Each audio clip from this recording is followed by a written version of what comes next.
Hey everyone, Nish here. Today's episode is something, well, I think special. We did a live taping of my talk at the Henry Stewart Creative Operations event that took place in Los Angeles a couple of weeks ago. It was one of my signature AI talks. This one was about AI extinction and evolution.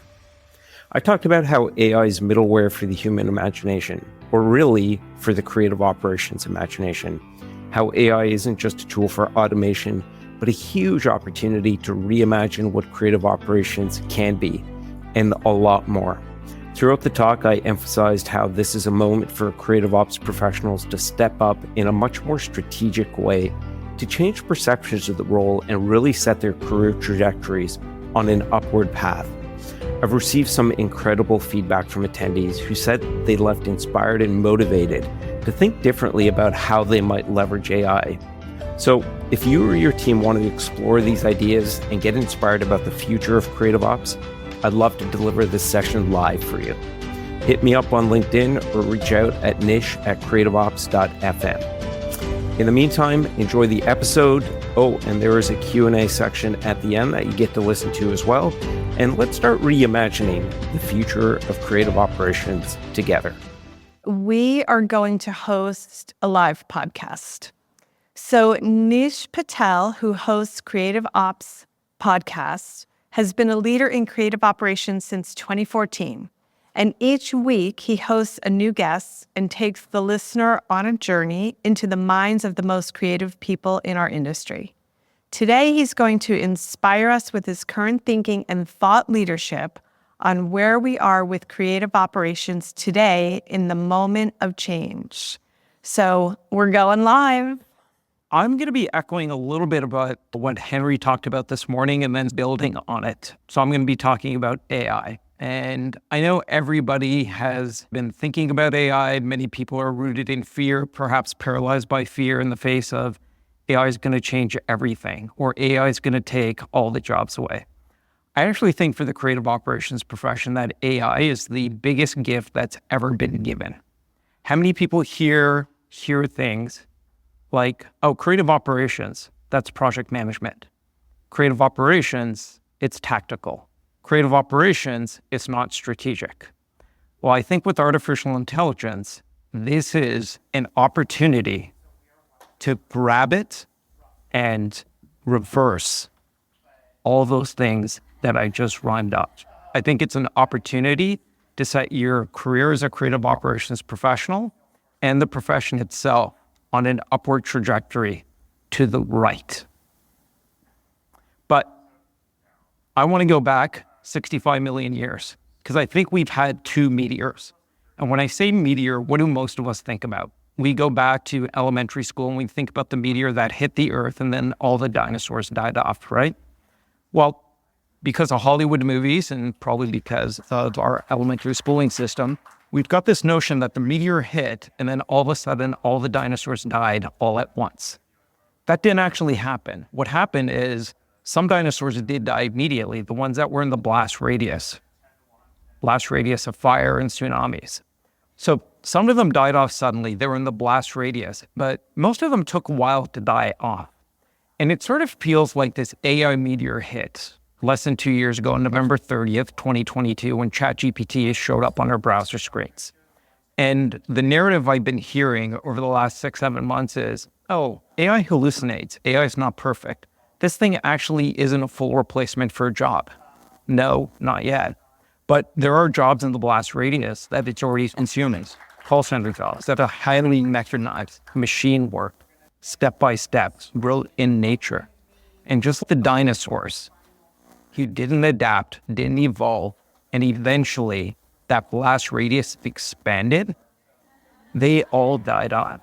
And the same thing is going to happen to a lot of the work that we do today and a lot of the jobs that we hold today. But again, I say this is the biggest opportunity ever. But there were some that did evolve. And I use the red because they're the ones that took the red pill. And if you're a fan of The Matrix, you understand what that reference means. And I think what we need to understand that the dinosaurs didn't understand is that impact of that meteor, that AI meteor that hit 2 years ago, it is continuing to rapidly evolve. We're all familiar with Midjourney. 2 years ago, we would sit in this room and we would go, yeah, that's sort of cool, but it's outputting images like Picasso and Acid. But less than 2 years later, look at the quality of images that it could produce. You can now train models on your brand assets and produce assets at scale and at speed.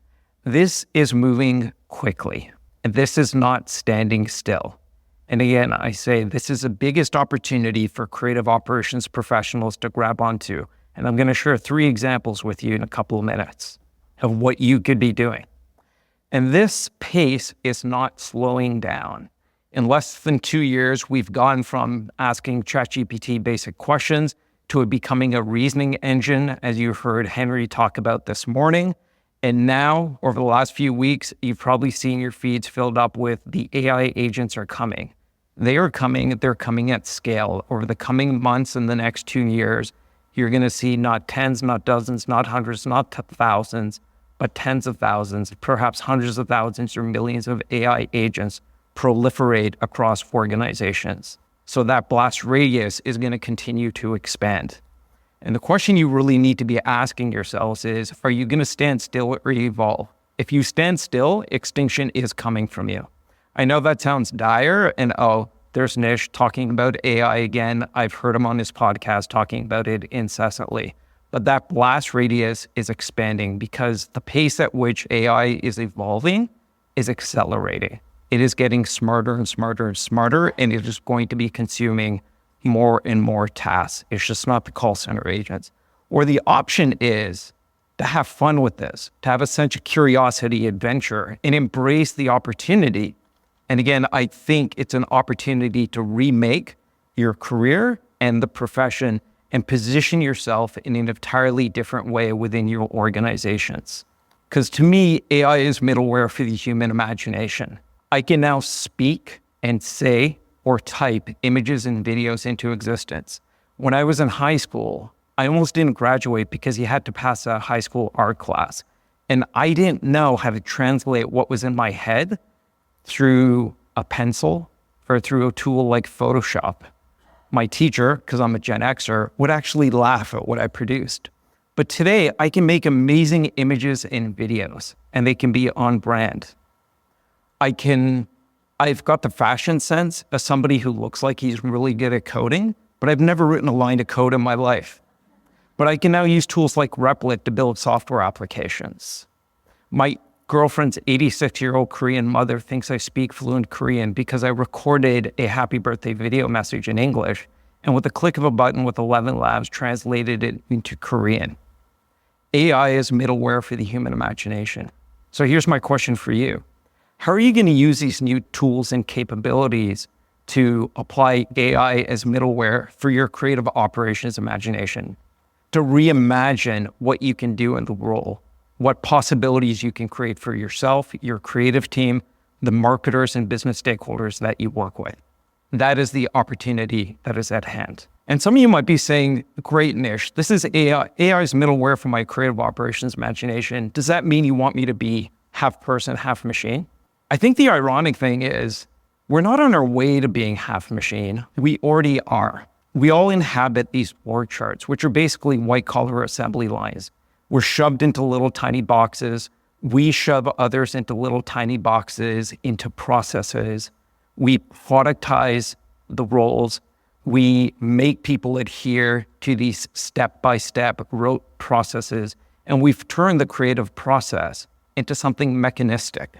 We've turned the job of working into something that is very machine-like. So yes, if we are going to stand still and not evolve, if you're going to stand still and not evolve, that extinction is coming for you because the machines are better at doing machine work than humans are. I think the real opportunity is to go, let's invite AI in. Let's reimagine what creative operations can be in all the adjacent roles so that we can allow the machines to machine so humans can once again human. So I say again, how are you going to leverage AI as middleware for your creative operations imagination? And I think the work of humans, to me, is the 5 C's of human labor: curiosity, creativity, connection, community, collaboration. I do think these muscles have atrophied over time because of our schooling system and our work system. Because again, we all inhabit these org charts, which are basically white collar assembly lines. We're not allowed to most often express the full strength of our humanity to bring these qualities to the work that we do. I think with AI coming in to take over those mechanistic machine-like tasks that have become part of our jobs, we once again have an opportunity to lean heavily into the 5 C's of human labor, because that is where we create storytelling. Like we heard from Chris at AKQA, that is where we create culture. That is where we create and how we create tomorrow. And that's why I am wildly optimistic and excited about the possibilities that AI creates, not just for creative operations, but society as a whole. There will be chaos, there will be dislocation, there will be some carnage along the way, but I think it is going to be a fun, wild ride filled with possibilities that I have never seen throughout my 30-year career. So I want to leave you with 3 ways in which you might think about using AI. And I know we heard from Henry this morning, Monks is a playground filled with like battalions of brilliant engineers. They got that flow product. And maybe some of you were thinking, well, we don't have battalions of engineers. I could barely get IT to pay attention to me. But if you actually just lead with curiosity, with exploration and experimentation, there are things that you can start doing now. Not 5 years from now, not 3 years from now, not 12 months from now, tomorrow, when you go back to the office. So one of them is you can reimagine the whole creative brief process. I think most creative briefs, I've never seen a good creative brief form or process. It's a soul-sucking experience, like the world's worst online dating profile form to fill out. It basically is DTR down to request and DTD down to do. Is basically what we've turned it into. What if we can reimagine it as this? Let's have the conversation first. Let's put the marketers and the creatives in the room. I often hear from creative operations leaders, the creatives want to be problem solvers. They don't want to be order takers. Start with the conversation. Put them in a room, in real life, virtually via Zoom, record that conversation. Take the transcript from that conversation. Upload it to a custom GPT that you've built, and you don't have to be a nerd to build one of these things. Hit me up on LinkedIn and I'll show you how to do it. Now give it context. Tell it what your company's business goals are for the year. Give it your marketing goals for the year. Give it your marketing calendar. Give it your performance year to date. Give it all your project data in terms of what you've done, how long it took, who worked on it, so on and so forth. Fill it with the context of your ICPs, of your brand book, and things like that. And then direct it, navigate it, because it is middleware for your imagination. Navigate it to go build my campaign. So instead of getting the marketer to fill out all these forms, do you want video? Do you want email? Do you want this? Do you want that? You've already got all that context and information. That conversation informed by the context of what you're trying to achieve will then output a marketing campaign that the marketer could then go in and edit and go, no, we don't want to say this. We don't want to use video too much. We don't want to use this many emails. But the marketing campaign is then created for you. Think of how that changes the whole creative briefing process. The creators then go in and go, well, why don't we actually then integrate this with our DAM system? So it can reuse and repurpose assets that we already have because they already exist. You've got all the metadata on it. And the creative leaders then can go, these are the assets we should use, or no, we need to adapt them, or no, we need to use something entirely, we need to create something entirely different. But now they've got an inspiration board, a mood board, and they've got context. They're no longer asking the marketer, what is the tone you're going for? And the marketer goes, man, just make it hot, make it pop, right? So you can entirely reimagine and restructure the whole creative briefing process. And again, that's not a sometime in the future thing. This is something you can start to build yourself. It's not going to be as sophisticated as what Monks might have, but you can start to build this and imagine how you start to be perceived differently by your creative teams, by your marketers, where you are now allowing them to start with the conversation instead of the form. Imagine how you're going to be perceived by the CMO when you're taking into context marketing goals and business goals and performance year to date, where you're moving from the conversation being about a form and capacity to being about the conversation and outcomes you want to achieve. I think that is reimagining what it means to be a creative operations leader and changes your perception and puts you on a different footing and trajectory in your organization and in your career. Resource management. How do most creative operations leaders approach resource management today? Well, we've got this many requests, we have this many hours, we need these skills. We need a person with Photoshop level 3, Final Cut level 2, so on and so forth. So again, basically we've turned every creative person on our team, whether they're internal and external, into a set of machine-like skills. Or you could go to what I call Hollywood mode. Brienne Gallagher on a recent episode, she's from Wayfair, she talked about this. She is now experimenting with this at Wayfair. And it's not using any fancy technology. This is a human-driven process.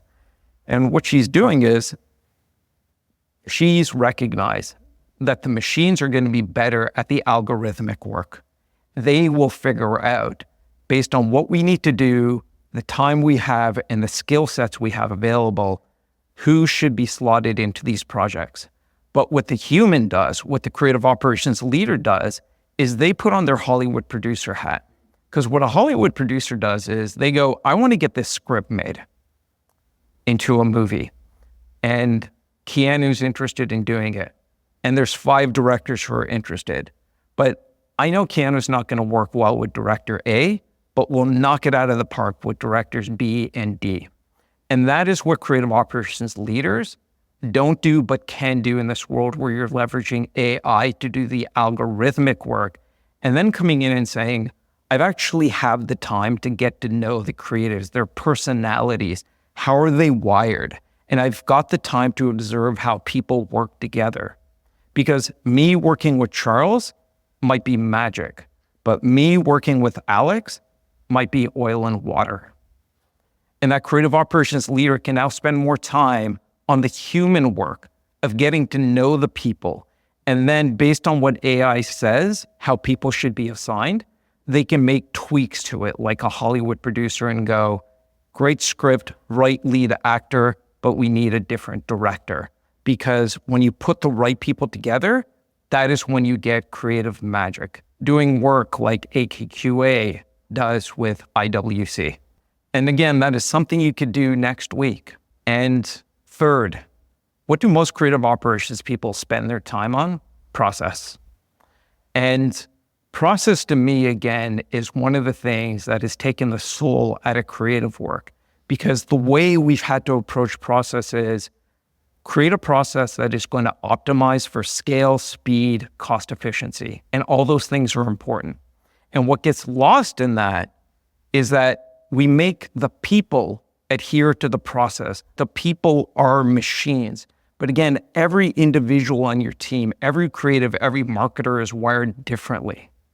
So now, what if you could live in a world where you could train a model, build a little bot to interview people on your team, to consume those personality tests like Myers-Briggs, anagrams, and things like that, and it develops a deep understanding of the personalities of people on your team. So that also gets factored in who gets assigned to what projects. And then over time, you transition from optimizing processes and making people fit to the process to having AI as a thinking partner so that you can continuously think about adapting the process to fit the people, the personalities that are available. As a creative operations leader, if you did these 3 things, which again, you can start taking steps towards tomorrow, you start to move from being oriented in the tactical or lost in the tactical. You start to move to being perceived as strategic. You start to move to being a systems thinker. I think you start to move to treating creative operations like a product management role.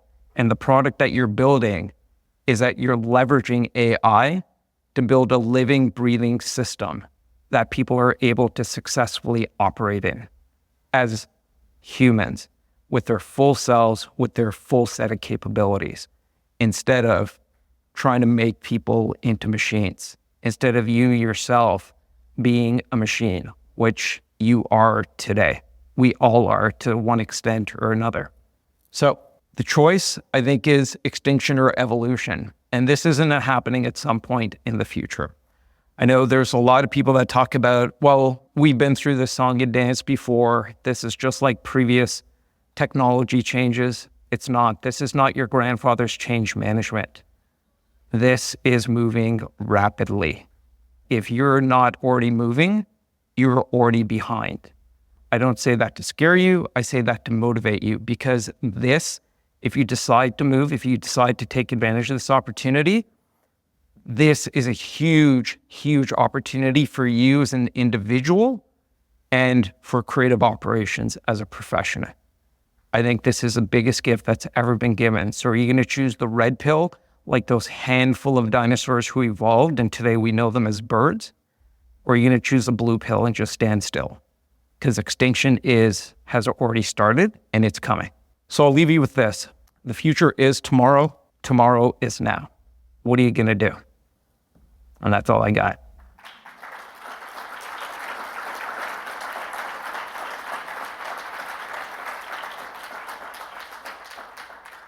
Happy to take any questions if we have time. I started the podcast because actually when ChatGPT hit, I just sold my latest company and I said, I need to get out of here because this is going to change everything.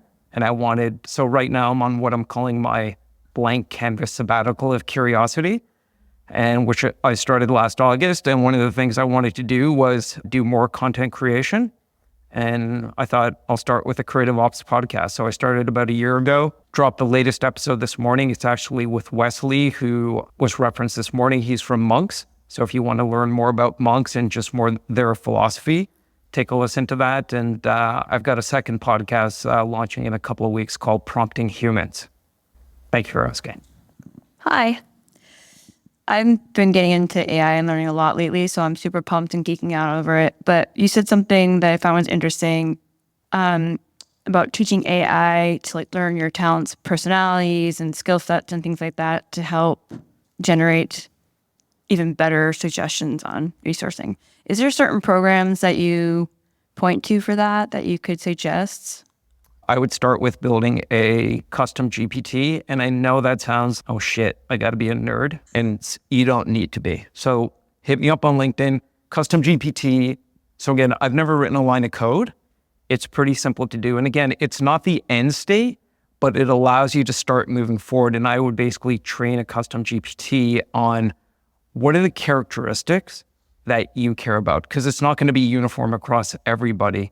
And then you could also borrow questions like from Myers-Briggs and things like that and build something and then send everybody on your team to that custom GPT to walk through a series of questions they would answer. Nice. Okay. Got it. Thank you.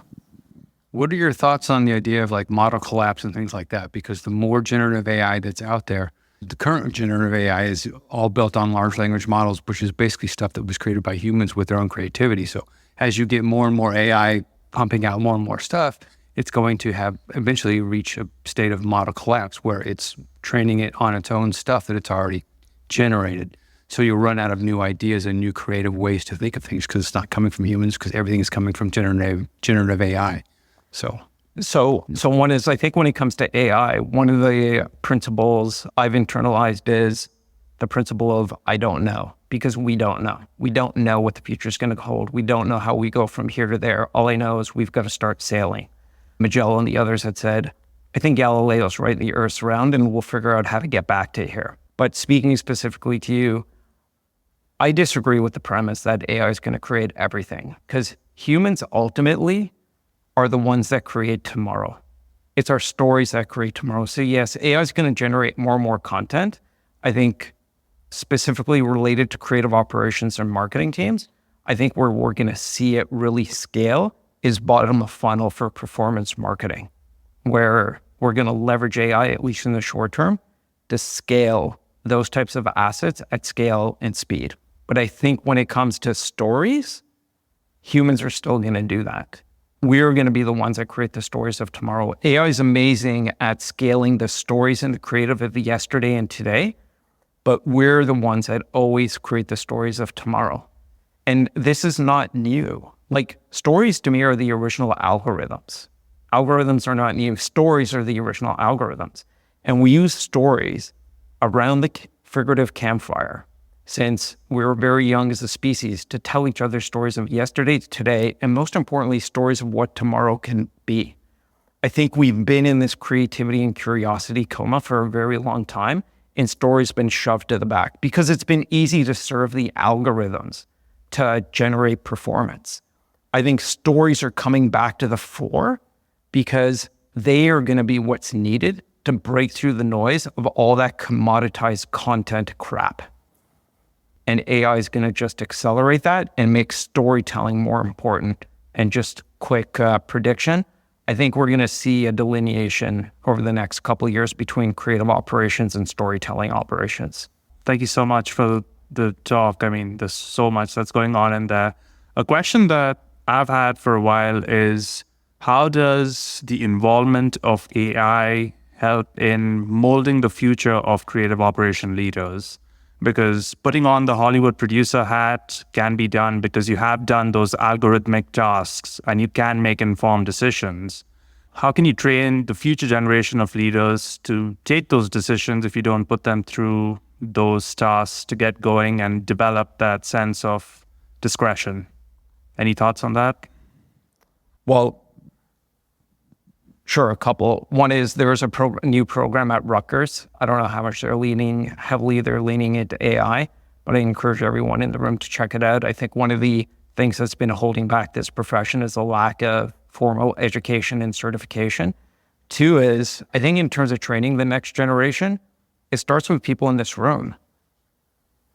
Like, the people in this room have to be the model. Or if you're young in your career, again, I think this is a huge opportunity to go, I'm going to entirely rethink what creative operations is. Don't follow the model. Because I think, unfortunately, creative operations has been stuck in this perception of project management for way too long because, one, the capabilities haven't been there. And two, I think the creative operations profession and community has, to a certain extent, been its own worst enemy. And again, this is a gift. This is an opportunity. Everyone is in organizations where nobody knows how to entirely leverage AI. Everyone's starting off with a blank canvas. So this is your opportunity to show up to that meeting with your creative director, your CMO, anybody else and go, I've started to figure some things out. If you built that custom GPT to figure out the sort of document, the personalities of everybody on your team, and incorporate that into how you're doing resource allocation, so move to Hollywood mode, and you showed up to a meeting with your CMO and showed them that, how does that start to change your perception, the way they think about creative operations? Because most CMOs think creative operations is project management. How do you recommend overcoming objections of, say, IT departments with cybersecurity whenever you're putting things like creative briefs that might contain sensitive information through an algorithm that learns? I would say sign up for the $20 a month version of ChatGPT, set the privacy settings, build something as a prototype, go and show it to your CMO and let him or her fight that battle with IT as well.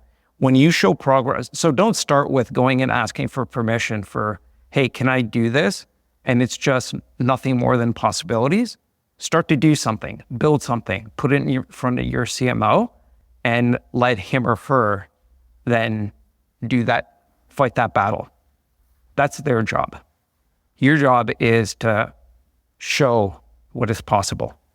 Question over here. You were talking a little bit about how we can, instead of having our processes run our people, have our people inform our processes. I was curious about this because a lot of what we try and think about is, and I know you cited this, of like building flexible models so that different folks on our creative team, for example, can flex in and out of certain roles. So knowing that there may need to be like a role played in a system that needs to be interchangeable for who's playing that role, how could we still think about this model that you were talking about? Sorry, I'm not sure I follow the question. So you were saying like we can use something like a custom model like Myers-Briggs for the specific people involved.